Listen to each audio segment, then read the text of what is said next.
అందరూ సమానులే. భారతదేశంలో ఎవరైనా ఎక్కడైనా వ్యాపారాలు చేసుకోవచ్చని భారతీయ జనతా పార్టీ తెలంగాణ రాష్ట్ర ఎస్సీ మోర్చా కార్యదర్శి స్పష్టం చేశారు. ఇటీవల మార్వాడి గోబ్యాక్ అంటూ చేస్తున్న ప్రచారం కుట్రపూరితమని ఆయన కొట్టిపారేశారు. దేశంలో ప్రధాని నరేంద్ర మోడీ నాయకత్వంలోని కేంద్ర ప్రభుత్వం వ్యాపార వర్గాలకు కూడా మరియు ఇతర వర్గాలకు సంపూర్ణమైన భరోసా ఇస్తుందని ఆయన తెలిపారు. మార్వాడీలు గాని ఇంకా ఇతర ఎవరైనా వ్యాపారంలో అక్రమాలు వేస్తే నిరభ్యంతరంగా చట్ట ప్రకారం అధికారులకు ఫిర్యాదు చేయవచ్చని కొండ్రు పురుషోత్తం స్పష్టం చేశారు.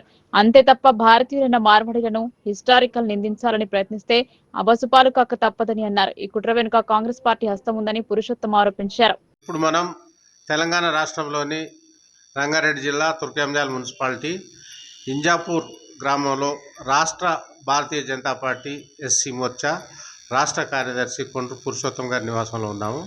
ఇటీవలి కాలంలో మార్వాడి అంశం కావచ్చు, గోబ్యాక్ అనే నినాదం నేపథ్యంలో పార్టీ స్టాండ్ కావచ్చు, లేకపోతే అది ఒక సామాజిక అంశం కావచ్చు, దానికి సంబంధించి కొండ్రు పురుషోత్తం గారిని అడిగి తెలుసుకుందాం. పురుషోత్తం గారు చెప్పండి, మార్వాడి గోబ్యాక్ అనే నినాదం ఏంటి అసలు? అయితే ఈ అంశం నేను ఒక 2-3 రోజుల నుంచి సోషల్ మీడియాలో నేను దీని గురించి చూస్తూ ఉన్నాను. అయితే ఏంటంటే ఈ మార్వాడి గోబ్యాక్ అనే ఈ నినాదంతో శక్తులు పనిచేస్తున్నాయో అవన్నీ కూడా కాంగ్రెస్ ప్రోత్సహిస్తున్నటువంటి శక్తుల్లాగా మేము భావిస్తూ ఉన్నాం. ఏంటంటే ఈ మార్వాడి గోబ్యాక్ అనే విధంగా మనం ఏదైతే వ్యవహరిస్తున్నారో దేశంలో ప్రజలు రాష్ట్రాలలో వివిధ రాష్ట్రాల్లో ఎక్కడైనా ఉండి వ్యాపారం చేసుకునే హక్కు ఉంది. వాళ్ళు ప్రజాస్వామ్యంలో వాళ్ళు ఎక్కడైనా చేసుకోవచ్చు. దాన్ని మనం ఆ విధంగా వ్యతిరేకించడం సరైన పద్ధతి కాదని నేను భావిస్తూ ఉన్నాను. ఏదైతే ఉందో మార్వాడీలు ఏవైతే ఉందో వాళ్ళు చేసే వ్యాపారంలో కనుక నాణ్యతలమైన లోపాలు ఉంటే కనుక, ఇంకా వేరే ఏమైనా లోపాలు ఉంటే కనుక దాన్ని మనం అధికారుల దృష్టికి తీసుకెళ్ళి ఎవరైతే చేస్తున్నారో వాళ్ళ మీద మనం కంప్లైంట్ ఇచ్చి వాళ్ళ షాపులు కానీ ఏవైతే వాళ్ళ వ్యాపారాలు ఉన్నాయో వాళ్ళని మూపించే విధంగా మనం చేయాలి. కానీ అందరి మాడలను ఒకే తాటిపైన తీసుకురావడం ఇది సరైన పద్ధతి కాదు.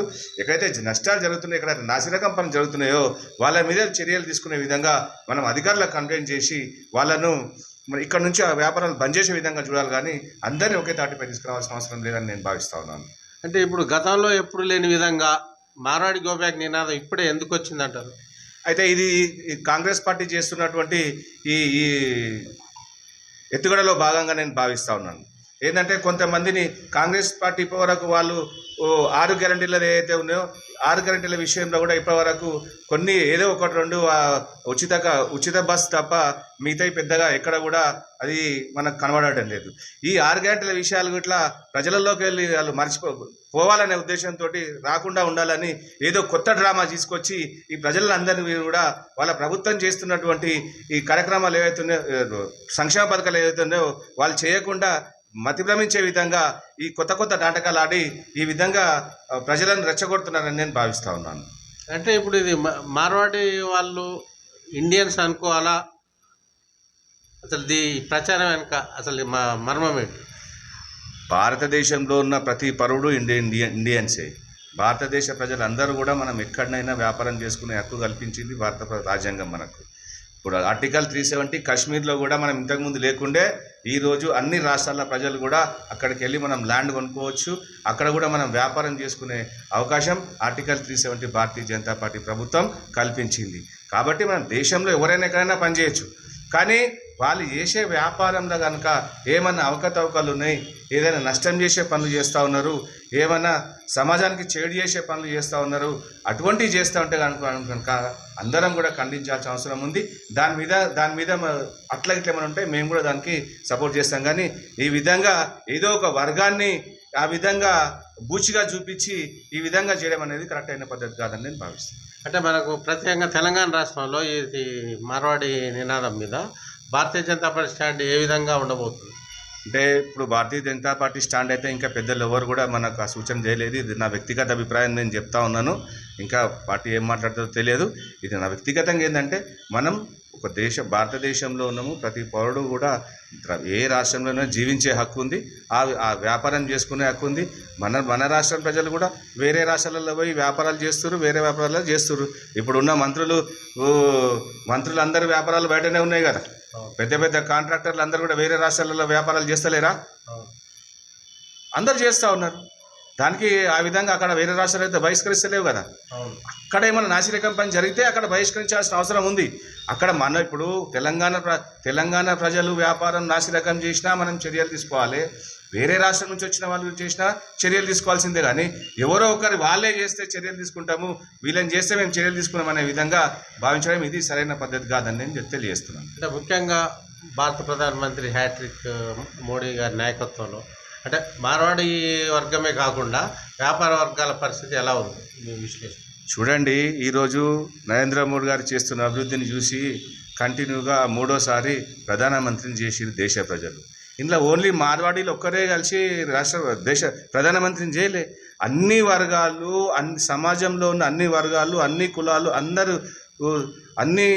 అందరూ కూడా పనిచేస్తే అందరూ కూడా నరేంద్ర మోడీ గారి వెంబడి ఉండి వారిని ప్రధానిగా చేయడం జరిగింది. కానీ ఓన్లీ మార్వాడి సమాజం ఒక్కటి మాత్రమే నరేంద్ర మోడీ గారిని ప్రధానమంత్రి చేయలే. అందులో ఎస్సీ ఎస్టీలు ఉన్నారు, బీసీలు ఉన్నారు, మైనార్టీలు ఉన్నారు. అందరూ కూడా అత్యధిక ప్రజలు నరేంద్ర మోడీ గారికి మద్దతు తెలిపి ఆయనను ప్రధానమంత్రి చేశారు. కానీ ఓన్లీ మార్వాడి వాళ్ళనే వాళ్ళు ప్రధానమంత్రి అయ్యారు. ఈరోజు Bharatiya Janata party only మార్వాడీలకే support చేసినట్టు మాట్లాడుతున్నది ఇది కరెక్ట్ అయిన పద్ధతి, కరెక్ట్ అయిన విషయం కాదు. ఈ మార్వాడి గో బ్యాక్ అనే నినాదం మీద ప్రభుత్వ వర్గాలు ముఖ్యంగా అధికార యంత్రాంగం అది సెంట్రల్ కావచ్చు, స్టేట్ కావచ్చు స్పందించే అవకాశాలు ఉన్నాయా? అది ప్రభుత్వాలు చూస్తాయి. ఇప్పుడు నేను అనుకునేది ఏంటంటే అధికారులు మనం ఏమైతే ఉందో మనం అధికారులకు కంప్లైంట్ చేయాలి. కంప్లైంట్ చేస్తే అధికారులు వాళ్ళ మీద చర్య తీసుకుంటారు. ఏదైతే వాళ్ళ నాణ్యత పాటించలేదనుకోండి చర్య తీసుకోవాలి.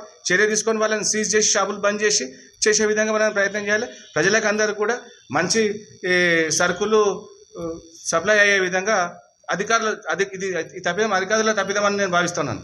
అధికారులు చెక్ చేయాలి. ఈ తునికల శాఖలు కానీ ఇప్పుడు ఉన్న ఈ డిపార్ట్మెంట్ ఏదైతే ఉందో వీళ్ళందరూ అన్ని షాపుల మీద రైడ్స్ చేసి వాళ్ళను సరైన పద్ధతిలో వ్యాపారం చేస్తురా లేదా, చేయకపోతే చేసే విధంగా ఎల్లలేకో చేయని పక్షాన వాళ్ళని సీజ్ చేసి షాపులు బంద్ చేయొచ్చు. వాళ్ళు మార్వాడీలైనా సరే ఎవరైనా సరే వాళ్ళ మీద చర్యలు తీసుకున్న విధంగా అధికారులు చేయాలని నేను తెలియజేస్తా ఉన్నాను. అంటే రంగారెడ్డి జిల్లాలో కావచ్చు, తుర్కేంజాల్ మున్సిపాలిటీలో కావచ్చు, లేకపోతే ఇంజాపూర్ పరిధిలో కావచ్చు ఇలాంటి ఇష్యూస్ మార్వాడి ఇష్యూస్ కానీ ఇంకేమైనా మీ దృష్టికి వచ్చింది?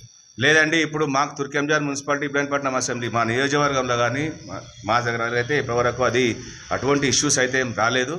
ఇది ఏదో అట్లా కొన్ని ప్లేస్లలో అట్లా ఈ సంఘటన జరుగుతూ ఉన్నాయి. కానీ మా స్థానికంగా అయితే మాకు ఎటువంటి సమస్య లేదు. ఇట్లా ఉంటే మేము దాని గురించి కూడా అధికారుల దృష్టికి తీసుకెళ్తాం. తప్పకుండా మార్వాడి అయినా సరే ఇంకా వేరే ఎవరైనా సరే వాళ్ళు ప్రజలకు నష్టం చేసే ఏదైనా వ్యాపారం చేస్తున్నారంటే ఖచ్చితంగా మేము ఖండిస్తున్నాం. వాళ్ళ మీద మేము చర్యలు తీసుకునే విధంగా అధికారులకు కంప్లైంట్ చేస్తామని తెలియజేస్తాం. ధన్యవాదాలు పురుషోత్తం గారు. కెమెరా